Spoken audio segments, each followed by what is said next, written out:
Life on Earth exists thanks to a combination of three factors: our distance from the sun, the chemical composition of our atmosphere, and the presence of the water cycle. The atmosphere in particular ensures our planet has a climate that is suitable for sustaining life, thanks to the natural greenhouse effect. When the sun's rays reach the surface of the Earth, they are only partly absorbed, while the rest are reflected outwards. Without the presence of the atmosphere, they would be dispersed into space. Instead, most of them are trapped and redirected back towards the Earth by gases present in the atmosphere, mainly carbon dioxide and methane, but also water vapor, etc., called greenhouse gases because of the effect they produce. This captured heat is added to the heat absorbed directly from the sun's rays. It's important to add that without the natural greenhouse effect, the average temperature on the planet would be around -18 Celsius instead of the current average of about 15 Celsius. If the greenhouse effect is such an advantageous phenomenon, why are we so concerned about it today? What is the significance of global warming, and what is meant by climate change?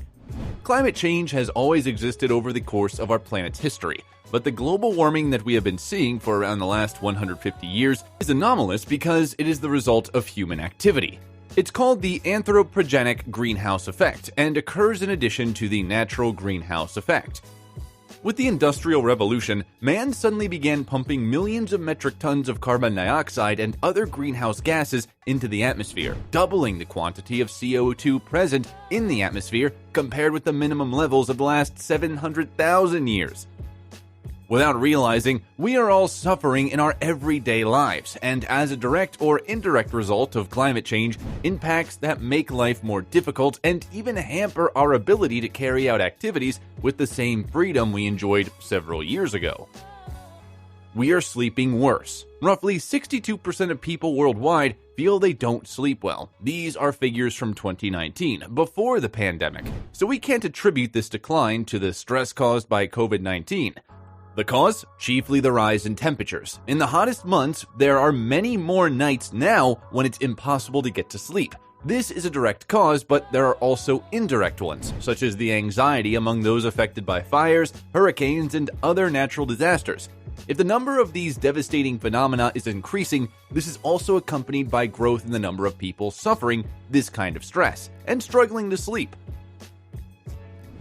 More intense allergies, and at times of the year when they didn't occur previously. The increase in the number of hot days in the year and the earlier arrival of the warm seasons, together with air pollution and suspended particulate pollutants, are a cocktail that complicate the pathologies of existing allergy sufferers and create allergies in people that have never suffered from them before.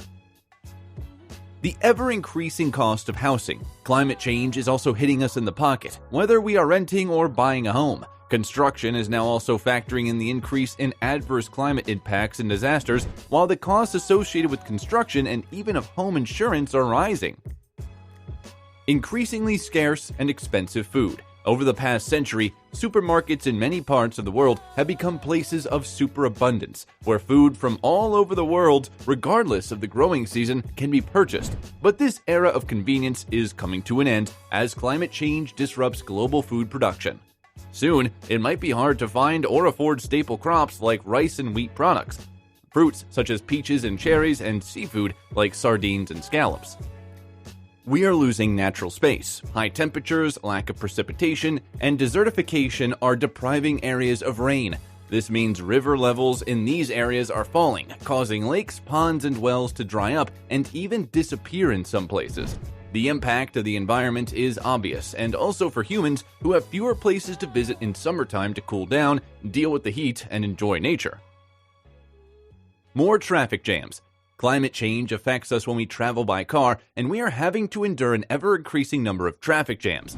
Why is this? Well, as weather patterns become more erratic, materials and transportation infrastructures are facing increased stress. And what happens when a road, bridge, or tunnel has problems? The traffic conditions worsen until it's repaired.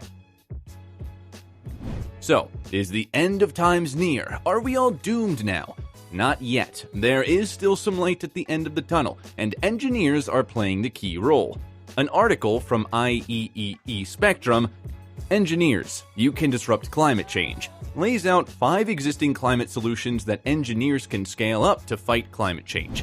It notes the encouraging developments this last decade has seen that have helped lower emissions. The cost of renewable energy, wind, solar, and even battery prices has plummeted, making scaling them up economically feasible to meet energy demands. Low prices of natural gas have caused the use of coal to drop by half and resulted in emissions in the US to fall in 2019, a scenario forecasted in 2030 that happened sooner than expected.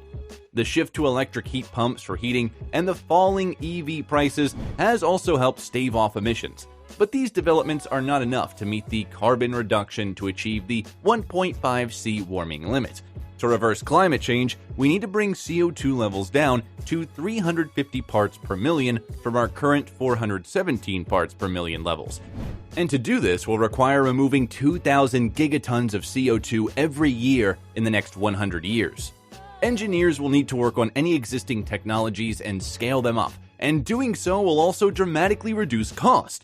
Aside from existing and nascent technologies, engineers would also need to utilize carbon sequestration solutions offered by natural carbon sinks, such as forests, soils, and other places where carbon could stay put. Some of the most recent engineering accomplishments relating to a greener future include electric cars from Tesla with a 275 mile per range on a single recharge, cheaper solar energy costing 60 cents a watt today as compared with $150 a watt 30 years ago, green concrete to reduce global carbon emissions from cement productions, LED lights with reduced power consumption compared to the traditional bulbs, light-trapping photovoltaic cells making solar energy as competitive as fossil fuels, bike share programs like those in Washington, Paris, and London.